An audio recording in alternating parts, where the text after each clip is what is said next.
the accounting process. We've talked about doing normal entries. We've talked about daily business transactions, financial statements, a couple different types of trial balances. We've gone through the adjusting process.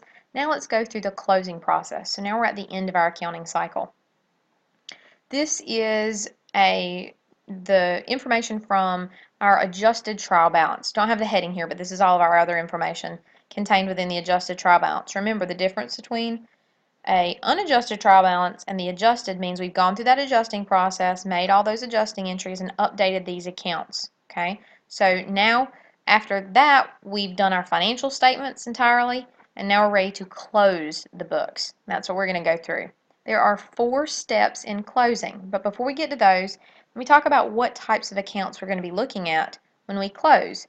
We're not going to close everything that we see here. The whole point of closing is to take those accounts that we want to keep totals in just for the year, or just for that specific accounting period. For us, it's our fiscal year. But some of those, we need to keep those balances, okay? What's one thing up here that you think, we might want to keep that balance when we start? So let's say our fiscal runs January 1 to December 31. On, December the 31st, our last day, now we switch over to January the 1st. Which of these numbers do you think we still want to see on January the 1st? You're probably going to want to see that cash still on January the 1st. You don't want it to go to 0, because when we do closing, we're going to take the account and make it 0 and start over the next accounting period.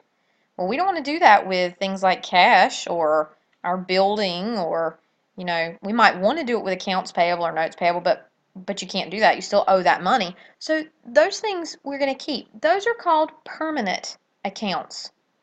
Permanent accounts are all of your balance sheet accounts. Those things you find on the face of your balance sheet are permanent accounts. We want to keep those balances. These other accounts are called temporary accounts. And these are the ones that we only want to keep up with for the year, and then we want to start fresh, start back at 0, and then start building again so we see what that activity is just for that accounting period, that year. So all of your revenues, all of your expenses, and your dividends account. And remember, dividends is not a balance sheet account. What financial statement do we find it on? That one's on the retained earnings statement. Okay, and something to know about retained earnings also. This amount on your adjusted trial balance is your beginning retained earnings balance. If you went and looked at your balance sheet right now, it would not say $15,000 in retained earnings. That's because on the balance sheet it reflects all of the accounts that get closed to retained earnings eventually, or get put into it eventually. We've talked about that a little before. And remember, we said there are 3 things. Remember that tree that we talked about when I outlined assets, liabilities, and equities, and equity had several branches to it when we talked about it? Well, retained earnings had 3 branches, all right? Because revenues, expenses, and dividends all eventually get put into retained earnings. Closing is the way that we put them into that account. So the $15,000 here is the beginning balance in retained earnings, not the ending. It's not what you're going to see on the balance sheet, okay?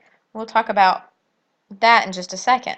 So to close, let me type out over here your 4 steps to closing. All right? First step is to close all revenues to something called income summary. All right? This is a new account. We haven't seen income summary before, and you won't see it listed on this chart, on this trial balance. You won't see it in any report at all. Might not even see it on a chart of accounts, but you may. But income summary is a temporary account that's only used to close accounts, and then it disappears again. Okay, it shows up for closing and then goes away, because that's its only purpose. And the purpose of income summary is to have somewhere to close all of your income accounts to, your income statement accounts. So your revenues and your expenses get closed to income summary. All right, so 1 is to close all revenues to income summary. 2 is to close all expenses to that account called income summary. Once you've done that, all of your income statement accounts are in income summary. So the balance in the income summary account is your profit or loss for the year. So whatever's there should agree to your income statement now. The balance and income summary should now either be a credit if it's a net income, and it should be the same amount, or it should be a debit if you had a net loss, and it should also be the same amount that you see on your income statement. Okay? So once you've done that, the third step is to get rid of that account. Oops, sorry. We're going to close income summary to retained earnings. That's how those items get into retained earnings. We talked that the three branches, the revenues, expenses, and dividends, will get put into retained earnings. Well, this is how revenues and expenses get put there. They do not go directly to it. They go through income summary. But again, you're not going to see income summary on any report or financial statement or anywhere. It's just used for closing. And the fourth item is to now close, because we still got one of those branches left. We have to close dividends, but we close it directly to retained earnings. Okay, so these are the 4 steps of closing. Close all revenues to income summary, close all expenses to income summary, close income summary to retained earnings, close dividends to retained earnings. So when we close, again, the whole point is to make it 0. So how do you make a revenue account 0? Well, what's the normal balance in a revenue account? It's a credit. So if I want to make it 0, I need to do what to it? Debit it. So you're going to debit these revenue accounts. If I want to close all the expenses, to close, again, I'm trying to make it 0. What balance do expense accounts hold? Debit. So to close them, we're going to credit them. When we close income summary, it depends on the balance. You literally need to know what is the balance in income summary. So you take the first entry and the second entry and get a balance in the account, and then you do the opposite. If it has a credit balance, you debit it to close it. If it has a debit balance, you credit it to close it. And then dividends, what normal balance do they hold? Debit. So to close them, we would want to credit them. All right, let's walk through the actual entries for these numbers that you see over here. Okay, and I'll try to do some of these. We can do them right alongside for as long as I can have space for that. So first thing we needed to do is close all revenues to income summary. So let's look over here and find revenues. Well, I see service revenue and rent revenue. Those are the only 2 we see. So they are revenues, so they hold a credit balance. I want to make them 0, so I need to debit both of them. And don't write up here revenues and debit it. Revenues is not an account. We need to close each specific account to make it 0. So we've got service revenue, and we want to debit it for $50,000. And we've got rent revenue, and we want to debit it for $1,000. When we do that, those accounts will now be 0 because service revenue has a credit balance of $50,000 right now, and rent revenue has a credit balance of $1,000 right now. We want them to be 0, so we debit them. And then we're going to close them to income summary. So that totals up to $51,000. So we credit income summary for that total. Step 1's done. All right, step 2, close all expenses. So again, let's go over here and look. Here are all your expense accounts. So we need to close all of those accounts, whether that's 1 or 50. We need to close them all. So let's go ahead and just list them. Or actually, let's talk about the expenses first. These hold a normal balance of a debit. So to close them, we need to credit them. For instance, salaries and wage expense, $24,000. Debit balance, I want to make it 0. How do I make that 0? I credit it for the $24,000. Now the balance is 0. So these are all going to be credit entries, and they get closed to income summary. So let's just list income summary first. And then let's go ahead and type in all of our expense accounts. It doesn't really matter the order that you list them in. This is not like a financial statement.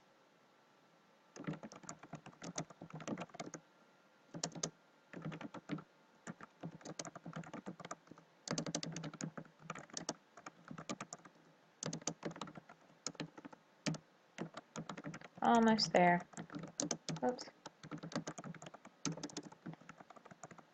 And I think depreciation got offline there. I put too many spaces in. Okay, so there's all our expense accounts. So let's come and put in our credit amounts because they're debit, so we're going to credit them all. So we had 24,000, 8,000, 3,000, $2,600, $200, and $300. Okay, we just add all those together to get the totals, and that total comes to $38,100. So that's the amount we're going to debit income summary by. That's step 2. We've closed all the revenues, we've closed all the expenses. Now it's time to close that income summary. I'm going to come over here and do step 3. So again, to figure out how much income summary has in it, we need to look at these two entries. We've credited it for $51,000. We've debited it for $38,100. Well, obviously your credits are larger than your debits, so we have more revenues than expenses. We had net income this year. And if you had your income statement, you could verify that. And obviously our net income is equal to $12,900, the difference between the $51,000 and the $38,100. So it has a credit balance, so I need to debit it to clear it out or to close it. So we're going to debit it for $12,900, and then we're going to credit retained earnings because that's where we close income summary 2. That's step 3. Step 4 is to close dividends to retained earnings. So let's look over here. We've got dividends here, and it's $6,000, and that's a debit balance. To close it, I want to credit it, and I close those to retained earnings. So we're going to debit retained earnings for $6,000 and credit dividends for $6,000. Okay, that's step 4. Now we've closed all of the accounts. At this point in time, when you update for these two entries to retained earnings, the $12,900 and the $6,000, we've increased it for $12,900, we've decreased it for $6,000, and that makes sense. This was net income, this is dividends. Net income increases retained earnings, dividends decrease it. Now you'll see that when you update, the ending balance is $21,900. That's the same thing you're going to find on your retained earnings statement and your balance sheet. And what you'll do now is actually prepare one more trial balance. It's called the post-closing trial balance. And a post-closing trial balance is after you've posted all the closing accounts. So what's the last account you should see? Start up at cash. Yeah, I still see cash for $4,015. You keep on going down. What accounts should never be listed on a post-closing trial balance? Well, what did you just close? You closed all the revenues, all the expenses, and dividends. You're not going to see any of those because now they're in what account? Retained earnings.